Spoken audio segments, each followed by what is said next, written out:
지금 우리는 세상으로부터 들려오는 거짓의 소리, 또 불의의 소리, 비리의 소리, 뉴스도 가짜 뉴스들이 많다고 그러는데 그런 소리가 날로 커지는 그런 사회를 살아가고 있습니다.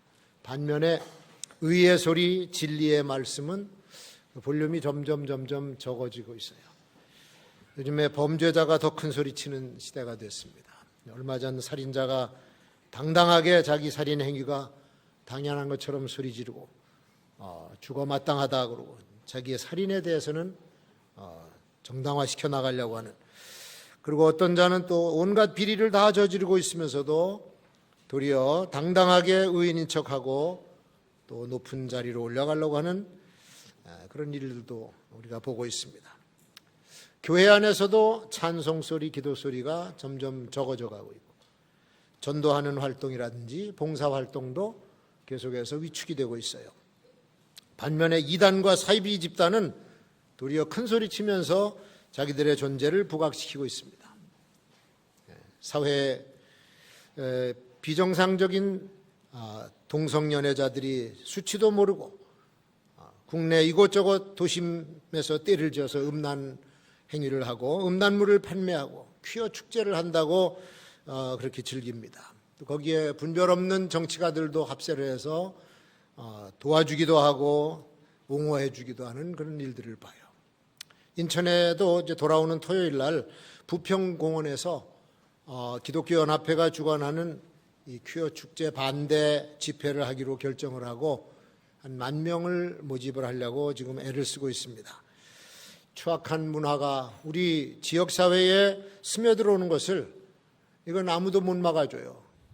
학교도 못 막고 경찰도 못 막고 군부대도 못 막고, 우리 하나님의 교회가 이런 것들을 막아야 될 줄로 믿습니다. 대한민국이라고 하는 배가 여기저기 부서져서 물이 들어오고 침몰 위기에 처해 있는데도 사람들은 다 자기 관심사에만 몰두해 있지 이 사회에 대해서는 별로 손을 안 대려고 그래요. 우리 자녀들이 배우는 교과서, 우리 선생님들도 계시지만 지난번에 임기총 회장이 교과서 안에 있는 좀 부적절한 내용들 같다 하는 것을 수집을 해서 많은 책자를 만들어 갖고 보여주는데, 초등학교 아이들 교과서에 남녀의 성기를 그려놓고 임신하는 것을 위해서 동침하는 그림까지 노골적으로 그려놓고 있어요. 또 학교 학생 인권 조례를 지금 만들어서 통과시키려고 하는데, 그러면 선생님들이 아이들에 대해서 이제 야단도 못 치고 집에서도 부모들조차 자녀들을 훈육하는 길이 많이 막히게 될 겁니다. 애들 교과서는 요즘에 학교에다 두고 다닙니다. 그리고 밥도 도시락도 안 사가고 학교에서 다 주니까 급식을 먹고, 그러니까 부모들이 우리 애가 어떤 교과서를 가지고 무슨 공부를 하고 제대로 방향을 잡아가는지 도무지 알 수가 없다는 거예요. 그래서 우리 학부모들이 그 내용을 보면 좀 기절초풍할 내용들이 있다고 하는데, 관심을 가지고 우리 어린 자녀들을 잘 우리가 좀 지켜봐야 됩니다. 애들의 교육 환경이 어떤지, 제대로 가고 있는 건지를 우리 부모님들이 신경을 많이 쓰고 한번 들여봐야 될 필요가 있다. 그런 시대가 됐어요. 자, 바울 사도는 디모데에게 말세의 징조를 여기 3장에서 말씀을 하면서 오늘 본문을 시작을 해요. 여기 보니까 내가 이것을 알라, 말세에 고통하는 때가 이르리니 사람들은 자기를 사랑하며 돈을 사랑하며 자긍하며 교만하며 회방하며 부모를 거역하며 감사치 아니하며 거룩하지 아니하며 무정하며 원통함을 풀지 아니하며 참소하며 절제하지 못하며 사나우며 선한 것을 좋아 아니하며 배반하여 팔며 조급하며 자고하며 쾌락을 사랑하기를 하나님 사랑하는 것보다 더하며 경건의 모양은 있으나 경건의 능력은 부인하는 자. 그러니 이런 자들에게서 너는 돌아서라. 말세의 징조를 얘기하고 있어요. 지극히 이기적이고 물질 만능주의적이고 윤리와 질서가 파괴되는 고통의 때가 온다. 그게 마지막 시대의 징조입니다. 근데 우리가 지금 이런 상황들을 눈으로 보고 있습니다. 정말 원통함을 풀지 못하고 계속해서 여기저기서 고소고발 싸우고 난리를 칩니다. 갈등과 다툼과 이 싸움은 점점 더 심화돼 가고 있고 인간 심성도 형편없이 파괴됐고 가정도 무너지고 사회도 병들어가고 있습니다. 사람의 행동도 우리가 예측을 못해요. 어떤 미친 짓이 나올지 길 가다가 칼에 맞아 죽을지도 모르는 정말로 삶이 고통의 가중이 되는 무서운 세상이 되어가고 있습니다. 자, 그럼 우리 교회 다니는 교인들의 신앙생활 어떤가? 종교인들은 어떤가? 영적으로 무기력해지고 신앙도 껍질만 남고 아주 삭막한 상태로 전락되고 경건의 능력은 사라지고 경건의 모양만 남아있는 이런 모습들. 그러니까 하나님 사랑하는 것도 뜨겁질 않고 예수 그리스도에 대한 헌신도 약해졌고 교회를 소중히 여기고 교회를 사랑하는 마음도 떠나가고 없습니다. 그리고 오히려 세상으로부터 무시당하고 멸시당하고 교회가 안팎으로 공격을 당하는 현상이 지금 우리가 보고 있는 현상이에요. 마귀가 지배하는 세상은 우리의 심성을 그렇게 망가뜨렸습니다. 마귀가 지배하는 세상은 영원히 혼란스러워집니다. 미래의 희망까지도 뺏어가 버립니다. 하나님의 약속을 의심하고 그 말씀을 신뢰하지 못하도록 만들어가는 게 그게 마귀가 하는 짓이에요. 그런데 이 마귀하고 대적해서 싸워야 될 사람들이 누구냐? 교인들이에요. 예수 믿는 교인들인데 교인들끼리 서로 죽일 듯이 싸워요. 주님의 교회는 부서지건 말건 망가지건 말건 승산도 없는 싸움을 하고 있고 유익함도 없는 싸움을 계속해서 이 한심한 싸움을 하고 있습니다. 사실 이 뉴스 보면요, 싸우는 교회가 너무 많습니다. 그러니까 오죽하면 세상 사람들이 교회가 싸우는 걸 저들끼리 싸우면서도 그래. 아니 여기는 교회도 아닌데 왜 싸우냐고. 참 가슴 아픈 일이 아닐 수가 없습니다. 이게 마지막 때가 된 거예요. 마지막 때가. 이미 우리 사회는 하나님의 심판 날을 향해서 쏜살같이 내려달리고 있는 그런 형국입니다. 좀 비관적으로 말씀드려서 죄송하지만 세상은 이미 거센 풍파 속에서 거의 다 기울어진 배처럼 됐습니다. 그래서 바울 사도의 이 마지막 시대에 주시는 메시지를 우리는 심도 깊게 또 의미 있게 받아들여야 되는 거예요. 성도들은 그 악한 세상을 따라가지 말고 세상으로부터 돌아서야 된다. 돌이켜야 된다. 마귀가 기승을 부리는 세상에는 순리적인 질서가 다 깨져요. 우리가 상식적으로 생각하고 있는 것들이 다 깨져나갑니다. 하나님의 질서에 역행을 합니다. 비정상적인 것이 정상처럼 드러나고 오히려 정상적인 것이 죄악시되고 정의와 진리가 뒤바뀐 세상이 되는 것. 그게 마지막 시대의 특징이에요. 이 마귀는요, 사상가를 아주 교묘하게 이용을 합니다. 사람의 생각을 바꿔야 되는데 생각을 바꾸려면 사상가가 나와야 돼요. 그래서 그럴듯한 이론을 정립하게 되는데 그 이론이 하나님을 따르는 이론이 아니라 하나님을 배척하고 인간을 앞세우는 이론입니다. 그리고는 지도자들을 충동해서 그걸 행동화시키고 각 분야에서 영향력 있고 인기 있는 사람들을 이용해서 사람들이 제대로 판단하지 못하게 만드는 것. 그게 마귀의 전략이죠. 그래서 우리는 인본주의적인 사상에 지금 묶여서 끌려가고 있는 거예요. 인본주의 사상은 사람을 하나님보다 먼저 앞세우고 모든 것이 사람이 먼저예요. 하나님의 법도보다는 인간 위주의 법을 제정해서 시행하려고 합니다. 성경, 인간 사회에 별 쓸모없는 것이라고 생각하면서 기독교 학교에서 성경 가르치는 것을 폐지해버려요. 미국은 벌써 존 F 케네디 시대 때 학교에서 성경 교육 과목을 빼버렸어요. 그리고 기독교 정신으로 세운 학교 사학들을 다 문 닫게 만듭니다. 칼 막스나 엥겔이 내놓은 공산주의 이론은 철저하게 인본주의 이론입니다. 사람들은 그 이론이 나왔을 때 너무 흥분했어요. 야, 세상에 사람이 이렇게 평등하게 살고 재산을 공유하고 살면 얼마나 좋을까? 지상에 낙원이 펼쳐지겠구나. 이 사상이 사람들의 마음을 흥분시켰어요. 사상가가 먼저 나왔습니다. 그리고는 곧 이어서 그 사상을 통치 이념으로 바꾼 지도자가 등장하는데 구러시아의 구소련의 레닌과 스탈린이 파워를 잡고 공산혁명을 주도했습니다. 그동안 자본을 가지고 노동자를 부렸던 소위 부르주아 계급을 무참히 제거하는데 수천만 명이 사륙을 당했어요. 그리고 농업을 집단 농장화 만들어서 농업의 집단화를 이루려고 했을 때 반대하는 사람이 일어나니까 또 2천여만 명을 또 죽였습니다. 그래서 이 공산혁명은 공산당에 속한 소수의 당원들의 시대를 만들었고 나머지 백성들은 전부 노예를 만들었어요. 예술가, 법조인, 학자, 종교인 그 영향력 있는 사람들을 선전수단으로 다 사용하고 제거를 해버렸죠. 자기네들이 짜놓은 제도 안에서 그렇게 이용을 당하고 만들어낸 공산주의 사회, 모든 사람에게 정말 낙원과 같은 세상이 되었을까? 천만의 말씀. 아주 소수의 공산당원만 잘 사는 세상이 되고 나머지 백성들은 그들의 소모품이 되어버렸어. 그러니까 보세요. 이 공산주의의 이론은 망상적이고 실제는 전부를 불행하게 만드는 것이에요. 특권층만 살판나는 세상이 됐고 백성들이 노예가 된 것을 뒤늦게 깨달았는데 깨달은 뒤에는 벌써 사회는 다 망가진 거죠. 하나님을 거부하고 인간의 탐욕과 정욕이 만들어낸 타락한 사회, 말로는 번지르르한 지상낙원인데 실상은 생지옥을 만들어가는 거예요.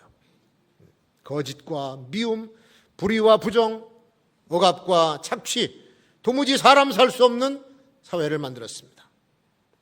자, 사람들은요, 배급을 받으니까 일하지 않아도 먹고 살 수 있다. 좋아했습니다. 경쟁하지 않아도, 머리가 터지게 경쟁하지 않아도 정부가 주는 것으로 먹고 살 수 있으니까 못 빠지게 일하지 않아도 걱정이 없다는 거예요.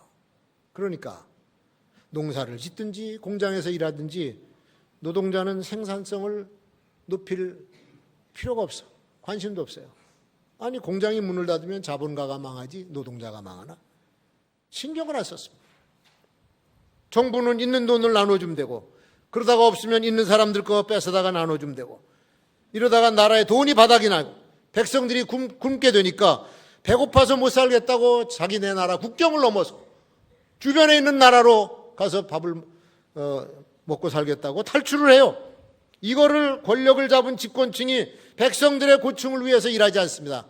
하려고도 안 하고 할 수 있는 능력도 없습니다. 이렇게 망한 나라가 바로 중남미의 산유국인 베네수엘라예요.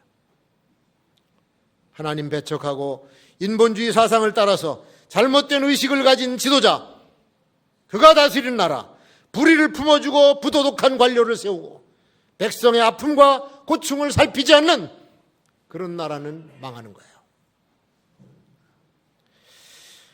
거기서 끝나면 얼마나 다행입니까? 만약에 베네수엘라 주변에 이 나라 삼키려고 하는 의도를 가진 나라 있었으면 그냥 넘어갑니다.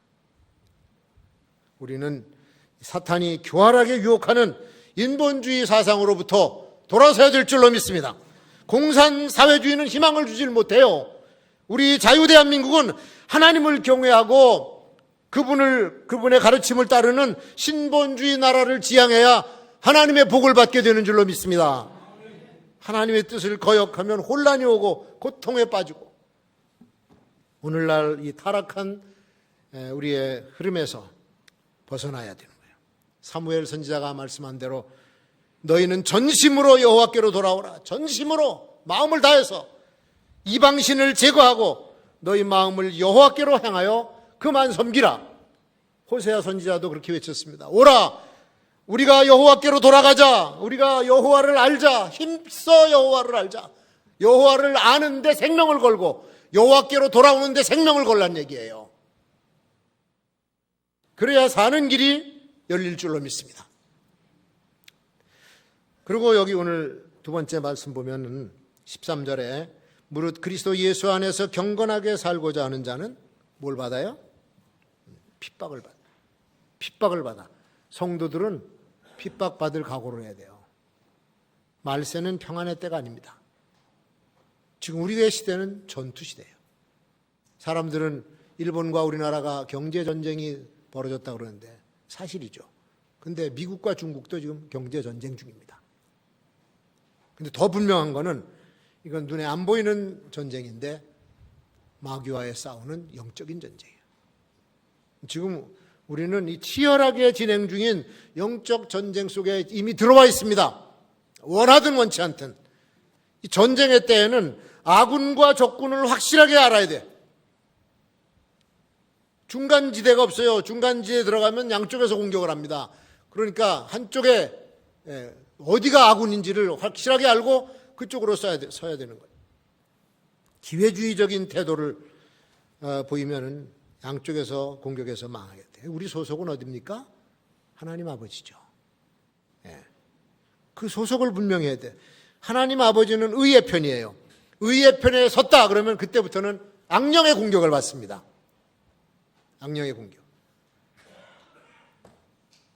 의를 위해서 박해받을 각오를 해야 되고 진리 위해서 핍박받을 준비를 해야 되는 거예요. 그리스도인이 되면 마귀는 언제나 우리의 대적이 되고 우리는 그의 원수가 되는 거예요. 어쩔 수 없어요, 여러분. 마귀의 원수가 됐어요. 마귀는 우리의 대적이 됐어요. 근데 엉거주춤하면 안 돼요, 여기서. 죽게 아니면 살기입니다. 그가 멸하지 않으면 우리가 멸망을 당하는 거예요. 전쟁은 그렇습니다. 저쪽이 앉으면 적이 이기면 우리가 죽는 거고 우리가 이기면 적이 끝나는 거예요. 그리고 지휘관의 명령을 잘 듣고 분명하게 듣고 순종을 해야 돼. 우리의 지휘관, 우리의 총사령관은 예수 그리스도인 줄로 믿습니다. 그분의 명령을 잘 들어야 돼요. 실수함이 없이 철저하게 복종을 해야 사는 길이 열리는 거예요. 사는 길이. 영적인 전투는 밀리면 지고 지면은 죽습니다. 그래서 패배는 파멸이에요. 바울 사도가 고백한 것처럼 그 고백이 우리의 고백이 돼요. 우리가 죽어도 주의 것이요 살아도 주의 것이라. 이거 신앙 고백이 우리 입술에서 나와야 되고 이 말씀 그대로 살아야 우리는 살 수 있는 길이 열릴 줄로 믿습니다. 그동안 우리 한국교회가 축복을 많이 설교했어요. 복 받는 것을 많이 설교했고 또 평안을 설교했습니다. 그런데 교회 나오는 사람들 왜 나왔냐 물어보면 대부분이 마음의 평안을 얻기 위해서 나왔대. 세상이 얼마나 고통스러우면은 교회 와서 평안을, 하나님께서 평안을 주세요. 영적인 평안을 틀림없이 주십니다. 그런데 육체적으로는 아니에요. 육적으로 평안을 주면 얼마나 좋겠어. 육적으로는 아니야. 병도 오고 경제적인 압박도 오고 사람들로부터 핍박도 받고 세상 사람들이 손가락질하고 욕하고 교회를 박해하고 육체적으로는 평안이 없어요. 이제 그거 기대할 시대는 지나갔습니다. 이미 말세에는 악한 시대가 이미 도래했습니다. 피할 수도 없습니다. 밀려오는 이 악한 물결을 우리나라 전 인구가 가서 막아도 못 막아요. 이거는 하나님의 심판이 사람이 막는다고 멈춰집니까? 불의한 세계는, 이 사악한 세대는 하나님의 불심판을 피할 수가 없습니다. 피하려고도 해도 안 되고 그 물줄기를 바꾸려고 해도 안 되고 지난주 말씀드린 대로 그냥 받아들일 수밖에 없어요. 그 왜 기독교인들이 핍박을 받아야 돼요? 핍박을 받는 요인이 무엇인가? 우리 성도들이 세상의 흐름을 따라서 살지 않기 때문에 그렇습니다. 죄악으로 가득 찬 세상에서 그래도 경건하게 살려고 주일 예배도 참석하고 기도 좀 해보려고 그러고 하나님의 말씀을 좀 들어보려고 하는 이런 사람들에게는 고난이 따를 수밖에 없어요. 세상에 나가서 적당히 오늘도 세상의 흐름을 따라서 그냥 죄 짓면 죄 짓는 대로 그렇게 따라가는 사람은 그런 핍박이 없지. 근데 여러분 악한 세대에서는 성도가 돼서 평안히 지내리라고는 기대하지 마세요. 그 악한 세상에서도 우리가 용기를 잃지 않고 쓸 수 있는 것은 하나님의 약속이 있기 때문에. 하나님의 약속. 그 약속이 뭡니까? 하나님의 분명한 약속이 있어요. 구약에서부터 신약까지 주어진 약속 첫 번째가 뭐냐면 하나님이 우리를 대신해서 싸우신다. 할렐루야. 하나님이 우리를 대신해서 너희는 가만히 있어 내가 내일 대적을 위하여 싸우는 것을 보라. 하나님이 싸우세요. 두 번째는 그 싸움의 최후의 승자는 예수 그리스도십니다. 승자예요, 승자.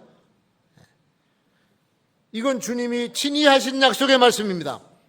최후의 승자는 예수 그리스도시다. 너희가 세상에서는 환난을 당하나 담대하라. 내가 세상을 이기었노라. 요한복음 16장 33절에 그렇게 말씀했어요. 주님은 이기신 분이에요. 그러면 이긴 편에 서야 돼. 이긴 편에. 마귀 편에 설 수가 없어요. 마귀의 군단이 우리를 둘러싸고 끊임없이 공격하고 우리를 괴롭히지만 절대로 패배할 수 없는 사람들이 우리 그리스도인들이에요. 무너지지 않는 것이 교회인 줄로 믿습니다. 반드시 주님을 의지하고 승리할 줄로 믿습니다. 그래서 이 시대에 악을 대적해서 싸울 수 있는 그 군대는 그리스도의 군대밖에 없어요. 그래서 우리는 이 세상에 의의 승리를 가져둬야 돼요. 진리로 싸워서 승리를 거두고 절망에 앉은 사람들에게 희망을 줘야 돼. 그게 우리 성도들의 마지막 시대의 우리의 사명이에요. 그게 교회에서만 할 수 있어. 그래서 교회를 가리켜서 최후의 소망이라고 그러는 겁니다. 마귀들과 싸우셔야 돼요. 마귀들과 싸울지라 죄악 벗은 형제요. 피가 나도록 싸워야 되는 거예요. 싸우면 지면 안 돼요. 그리고 세 번째 여기 말씀 보니까 바울 사도가 이 마지막 시대 얘기하고 핍박이 있을 것이다 말씀한 뒤에 세 번째 주신 말씀이 말씀에서라는 거예요. 그게 이제 13절부터 나와요. 악한 사람들과 속이는 자들은 더욱 악하여져서 속이기도 하고 속기도 하나니 그러나 너는 배우고 확신한 일에 거하라. 뭘 배웠습니까? 성경 말씀을 배웠죠. 내가 어려서부터 성경을 알았나니 어렸을 때부터 듣고 배우고 한 것, 그 말씀 위에 견고하게 흔들리지 말고 서라는 얘기예요. 하나님의 말씀은 살았고 운동력이 있어 좌우의 날선 어떤 검보다도 예리하여 혼과 영과 관절과 골수를 찔러 쪼개기까지 하나니 하나님의 말씀에 이 능력이 있습니다. 예레미야 선지자도 그랬어요. 하나님께서 말씀은 내 말이 불 같지 아니하냐? 바위를 쳐서 부서뜨리는 방망이 같지 아니하냐? 하나님의 말씀으로 모든 악을 두들겨 부시는 힘과 능력이 있는 줄로 믿습니다. 이 말씀은 천지를 창조하신 능력이 있어요. 이 말씀으로 홍해가 갈라지고 이 하나님의 말씀으로 제국이 세워지기도 하고 그 말씀 하나로 제국이 문을 닫고 패망하기도 했습니다. 예수님께서 그 말씀을 그대로 신약에서 가지고 오셔서 귀신을 내쫓고 불치의 병을 고치시고 죽은 지 나흘 돼 냄새나는 시체를 살려주시는 하나님의 역사, 말씀에서 나온 역사예요. 요한계시록 19장 11절 이하에 보면은 마지막 전쟁에 사탄의 군대가 세상의 군대를 모아서 하늘의 군대와 맞서서 싸우려고 그래요. 19장에게 나와요. 그때 백마를 탄 주님께서 그 진두지휘하시면서 입에서 나오는 검으로 저들을 죽이더라 했어요. 예리한 검이 나오는데 그것으로 만국을 치시겠고 친히 그들을 철장으로 다스리는데 그 이름은 만왕의 왕이요 만주의 주라 하였더라. 주님의 입으로 나오는 말씀으로 모든 불의한 세상이 끝나는 거예요. 바울 사도는 에베소서 6장에서 좌우의 날선 검을 얘기해요. 그리스도인들에게 전신갑주를 입고 무장을 하라고 그랬어요. 의의 흉배, 그 다음에 허리띠, 복음을 전하는 신발, 투구를 씌우고 전부가 다 방어용 무기예요. 그런데 공격용 무기를 딱 하나 주십니다. 6장 11절에 구원의 투구를 쓰고 성령의 검, 곧 하나님의 말씀을 가져라. 성령의 검이에요. 이거 공격용 무기 딱 하나예요. 방어용 무기만 가지고는 마귀를 격퇴하고 승리할 수가 없습니다. 가슴에 흉배를 붙이는 것은 적의 불화살을 막아내는 것이고 방패는 모든 공격을 막아내는 것이고 그리고 방어하다가 찬스가 오면 결정적인 공격을 해야 되는데 적의 심장에 검을 꼽아 놓아야 돼. 그래야 원수가 패배하고 승전을 하게 되는 줄로 믿습니다. 그게 하나님의 말씀이야. 말씀을 배우고 확신한 데 거해야 돼요. 이제는 성경이 무기가 되는 시대예요. 지금 우리 사는 세상에 각종 미친 사상과 정신 나간 이념들이 난무하고 있습니다. 심지어는 이단의 가르침, 사이비의 교리가 판을 치고 영적인 혼란기를 맞이했는데 사람들이 잘 예수 믿다가 그 달콤한 유혹에 빠져서 거짓 교훈으로 빠져 멸망의 길로 내려가는 이때에 우리가 그리스도인들은 어제나 오늘이나 영원토록 변함이 없는 하나님의 살아있는 말씀 진리를 가지고 싸워야 되는 것이에요. 하나님 말씀 속에 사는 길이 있어요. 말씀 안에 영생의 길이 있고 이 말씀에 승리의 파워가 있고 그 말씀이 곧 길이고 진리요 생명인 줄로 믿습니다. 그리고 예수님이 그 말씀을 그대로 몸을 입고 오셨어요. 말씀이 육신이 되어 우리 가운데 거하심에 우리가 그의 영광을 보니 하나님의 독생자의 영광이요 은혜와 진리가 충만하더라. 하나님 말씀에 그게 있습니다. 예수님도 내가 곧 길이요 진리요 생명이다. 예수님 그렇게 말씀하셨어요.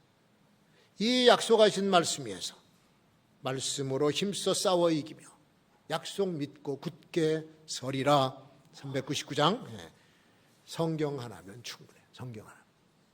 다른 건 무기가 될 수가 없어요. 지난달 초에 총회장 지낸 목사님이 은퇴를 하셨는데 그 차 마시면서 얘기하는데 나 은퇴하고서 제일 먼저 정리한 게 책이야. 책을 제일 먼저 정리했대요. 그 서가에 얼마나 목사들은 책이 많아요. 이사를 가도 책 보따리가 트럭으로 하나요. 여기 제 책도 이거 많이 있어요. 근데 이분이 책을 다 나눠주고 정리하고 이사한 집에 은퇴해서 이사 간 집에는 성경 한 권 다 가지고 있대. 성경 한 권. 그거면 됐지 뭘. 책이야 뭐 목회할 때 필요하면 인용을 하고 들춰보는 거지. 이제는 성경밖에 없어. 성경. 근데 아직도 정리하지 못한 게 있대. 그게 뭐냐. 옷이 아직도 정리가 안 됐대. 그거는 나도 마찬가지야. 좋은 옷 있으면 하나 달라고 그러려다가 나도 옷이 많은데 내 것도 정리가 안 되는데. 서적이 말이죠. 책이 서가에 가득 꽂혀 있어도 결국에는 성경 한 권이면 충분해요. 그 성경 붙잡고 매일 읽고 묵상하면서 오늘 살아가야 될 지혜를 얻고 삶의 원리를 깨닫고 이 말씀이 내게 용기를 주고 모든 악을 이겨낼 수 있는 힘을 주시는 것이 바로 하나님의 말씀, 이 승리의 비결인 줄로 믿습니다. 여러분 이 하나님 말씀의 능력을 아직 체험을 못하신 분들이 많을 것 같다. 엄청난 파워가 있어요. 죽을 사람을 살려요. 목을 매서 자살하기 직전에 약을 먹고 자살하기 직전에 하나님 말씀 한 구절이 그 생명을 살린다고. 썩어져가는 세상, 악으로 달려가는 세상을 살릴 수 있는 것도 하나님의 말씀밖에 없어요. 마지막 때여서 죄악이 가득 찬 세상이 되었다 해도 진리의 말씀만 붙잡고 살면 하나님 열어주시는 구원의 길이 보이고 믿음의 사람들 앞에 승리의 길이 펼쳐지게 될 줄로 믿습니다. 여러분 보세요. 앞으로 미친 세상 계속 더 미쳐갑니다. 그 속에 사는 사람들 계속 정신 못 차리고 점점 더 미쳐갈 거예요. 이상한 사건들이 쉴 새 없이 이제 터져나올 겁니다. 이 악해져가는 세상의 흐름을 바꾸려고 별짓을 다 해. 정치가들 국회에서도 법을 만들고 난리를 칩니다만 천만에 하나도 안 변합니다. 전 세계 사람들이 다 달라붙어도 변하지가 않아요. 미국도 유럽도 중국 가난한 자 부한 나라 전부 다 안 고쳐져. 이거는 하나님께서 역사하셔야 이 거대한 물줄기가 바뀌게 되는 줄로 믿습니다. 그 비밀이 이 말씀 속에 있어요. 디모데에게 주신 말씀처럼 이 어마어마한 능력의 말씀을 내가 어렸을 때부터 배웠고 이제는 확신한 일에 거하고 마지막 시대에 말씀을 붙잡고 승리하라. 여러분 우리 금곡교회 성도들은 하나님의 말씀을 무기로 삼아서 이 악한 세상에서 꼭 승리하시는 성도들이 되시기를 주의 이름으로 축원합니다.